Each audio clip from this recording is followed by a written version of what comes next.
Hey mini enthusiasts, how are you doing? Welcome back. I hope you're having a great day. This is part 30 of the Project ERA build, and it only feels like yesterday I was narrating an ERA episode. In fact, it wasn't yesterday, it was the day before. So this weekend has seen back-to-back ERA updates. That's obviously because Project Sprout it's not completely come to an end. There's still things I need to do on Project Sprout, and I'll have an update going out Wednesday with a subscriber request which was showing how to remove the MPI dash amongst other things. So they're just little bits and bobs that needed doing after the MOT, kind of little snags that you find out as you go along. And I'm sure there'll be more little bits on Project Sprout as we go forward, and obviously we need to get doing some work on the other minis.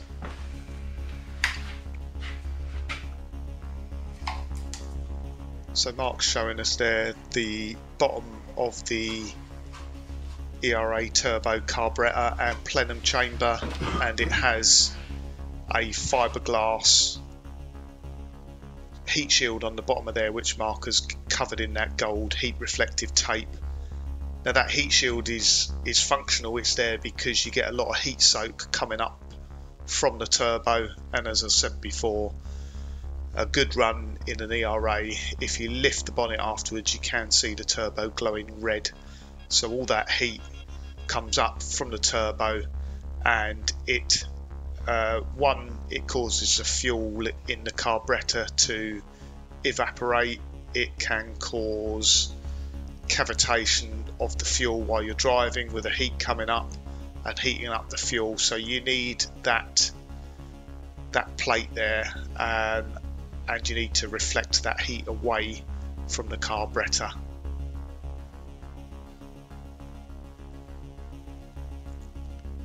So you'd have just seen Lucy at the beginning there helping out, just getting the final sort of engine mounts in. So just sort of a continuation from Friday's episode.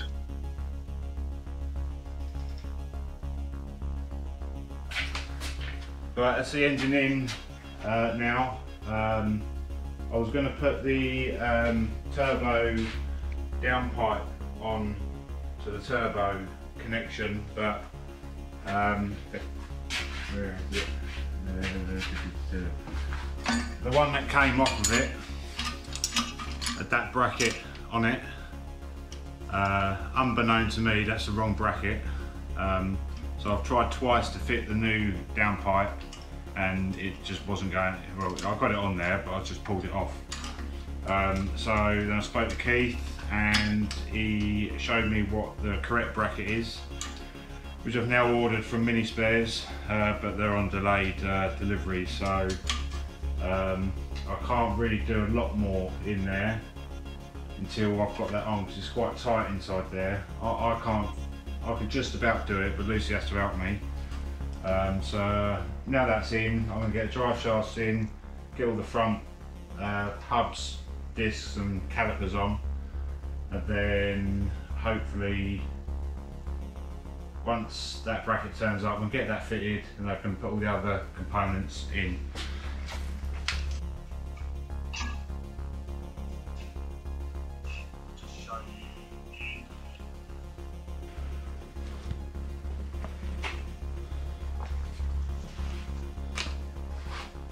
Actually went in quite well, really. Don't know whether you can see down there. That's what I've got to connect that downpipe to, and I need a bit of movement in the engine. So yeah, getting there. It's one of the frustrations of not being able to be down there with Mark, helping him out or just giving him some guidance, because he struggled with that exhaust clamp for hours. It's one of those things where I'd have taken one glance at it and said that's the wrong clamp, but if you'd not done one before, that was the clamp that was actually fitted on it when Mark stripped it apart, I think. So it's definitely the wrong clamp to have on there. So unfortunately at some stage it looks like someone's fitted the wrong clamp. So Mark struggled around for a bit, but like I say, if I was there, I'd have said straight away it's the wrong clamp. It should be like it's 2 halves, and they've got a V groove inside them, and that engages with the flanges on the turbo elbow and the turbo downpipe. So obviously, once Mark gets the right clamp, it'll be much easier to fit.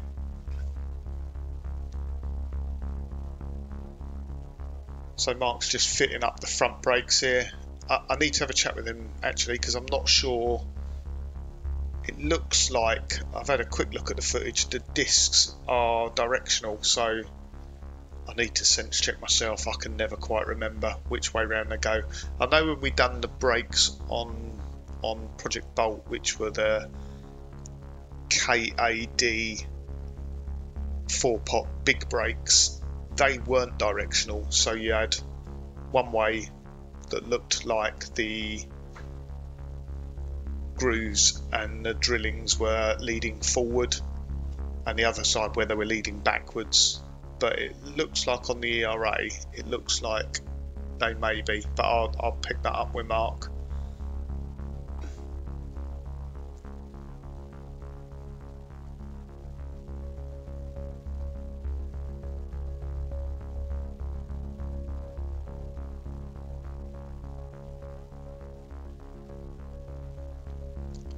I'm not quite sure how many episodes we've got left to go, because as you can see, Mark's cracking on with the build really well here.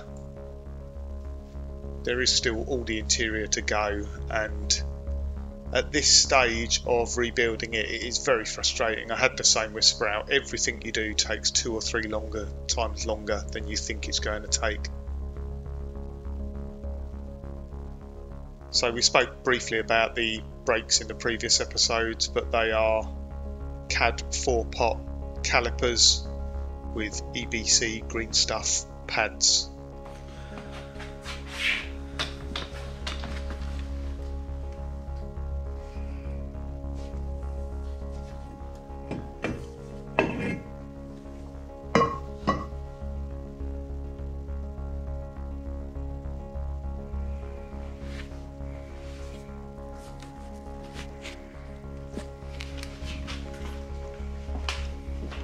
The wheel Mark was showing there is polished alloy. That won't be one of the wheels that's going back in the car. The wheels went off to be refurbished at a place local to Mark and I. They're called Curbed.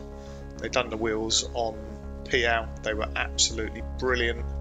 The only reason I didn't get them to do the wheels on Sprout is because it just worked out cheaper to buy brand new wheels, but they do a very, very good job.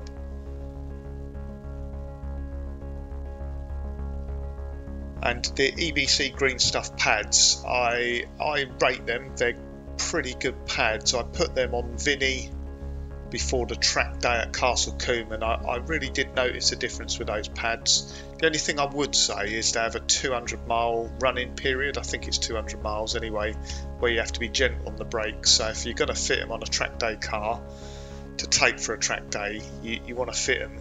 You want to get some miles on it first, because you've got to allow them a couple of 100 miles to bed in properly. And they actually have a coating on the front of the pads, which is like an abrasive coating, which helps them bed in. So yeah, there's a period of time. So you can see what I mean by the front discs there. As I say, I'll have to check with Mark. It's not a problem if they do need swapping over.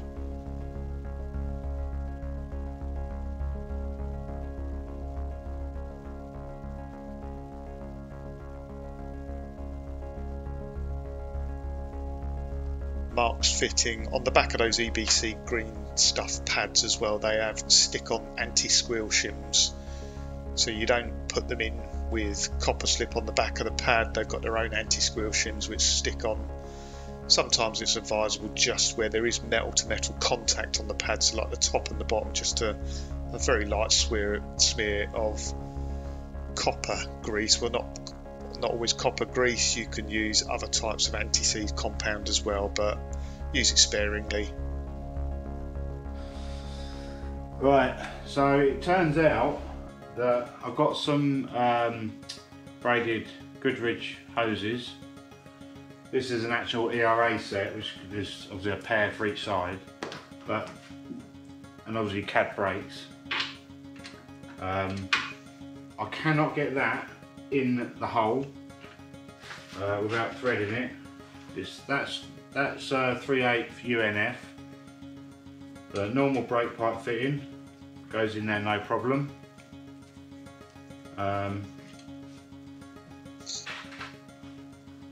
And brake fitting goes on there no problem. But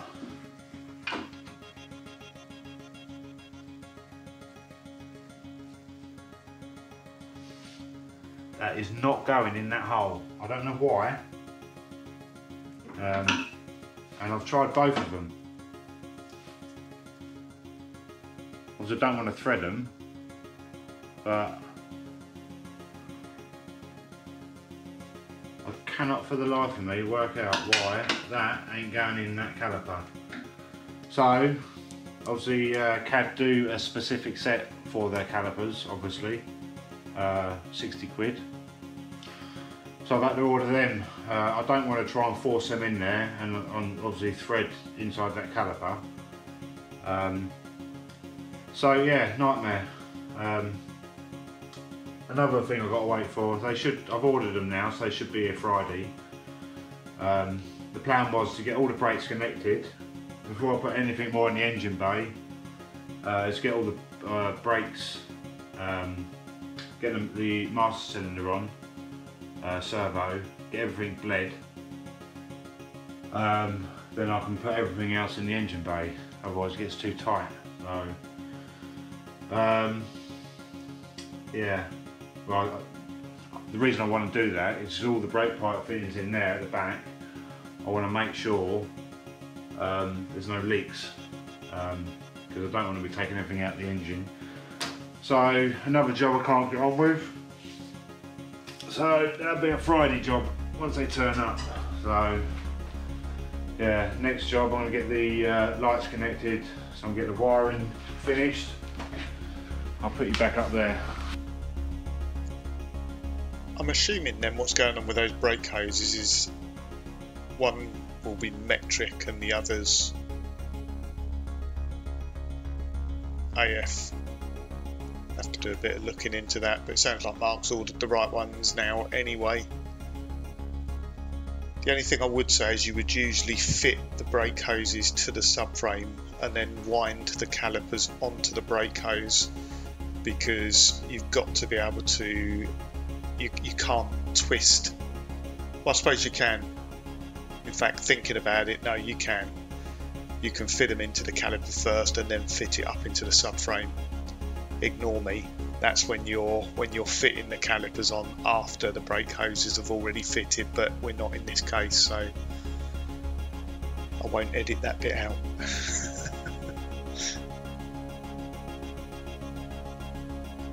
It looks like Mark's just wiring up the front wiring there for the headlamps and indicators. If you've ever got to do this job yourself, it's relatively straightforward. The wiring colours on Minis over the years are very similar.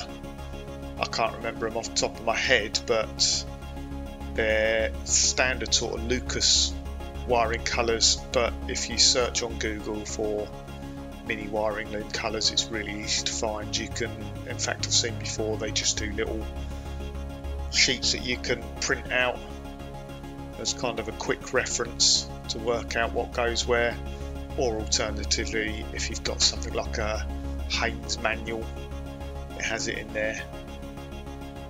It always frustrates me that they don't do the Haynes manuals in colour with the colours on the wiring loom, because you're always skipping backwards and forward for looking for what BRPU means, which I'm not sure what it does mean. So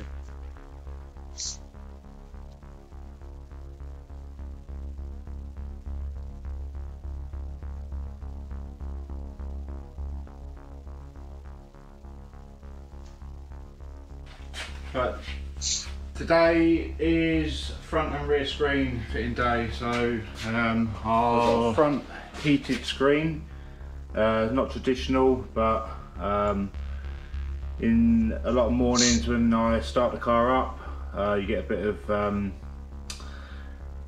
dew, condensation, whatever, and quick clear screen is very handy for that. These are all my tools. Obviously I'm not going to use the hammer, and yeah, so the time is 11:23.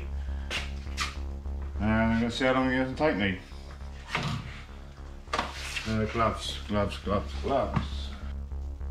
I've got a spare front screen and rear screen, just in case, but hopefully I won't need it.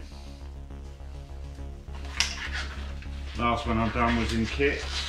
Obviously Lucy helped me. I may need her help, but we'll see how I'll get on.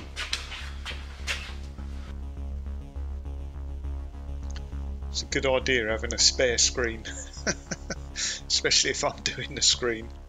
That's a very nice touch to have a heated front screen on a Mini. It really does.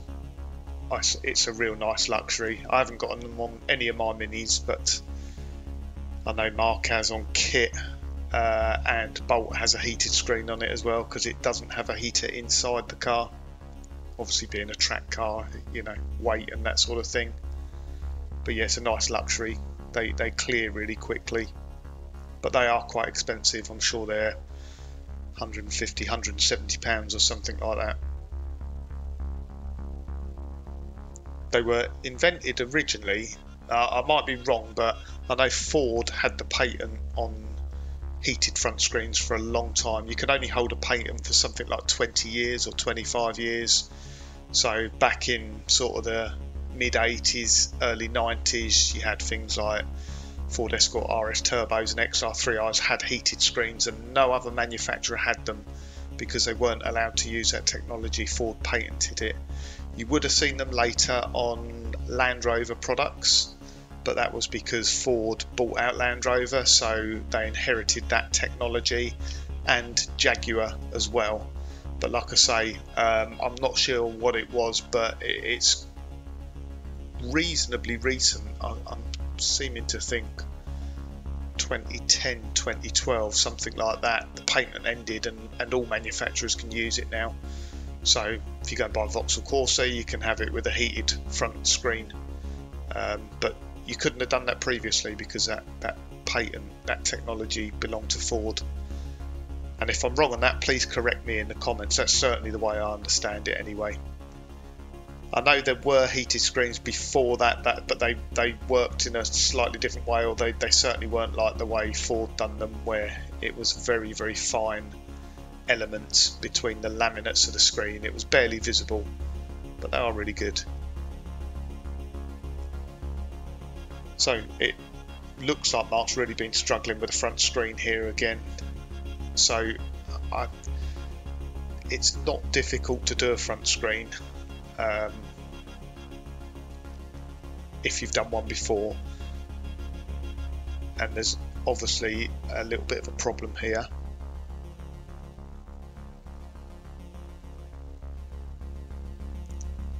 It is quite a daunting task, so, and if you watch my previous videos with Sprout, yeah, that really went wrong. I really had a bad day there, but there was a reason for it.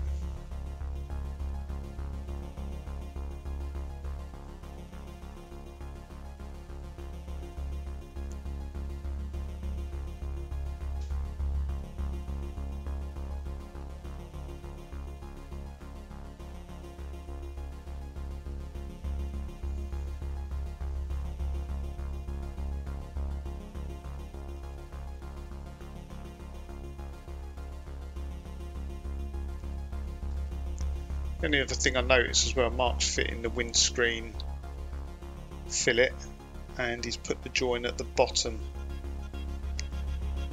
It should normally be at the top.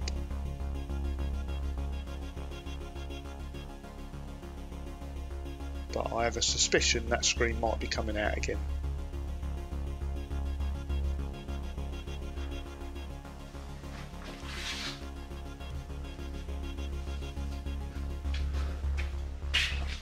God, that was difficult.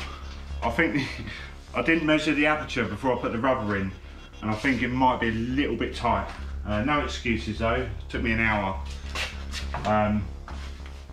It still don't seem like it's right. It's all in there and sealed, so imagine I broke it now. Just stop. Jesus Christ. Yeah, so now the rear.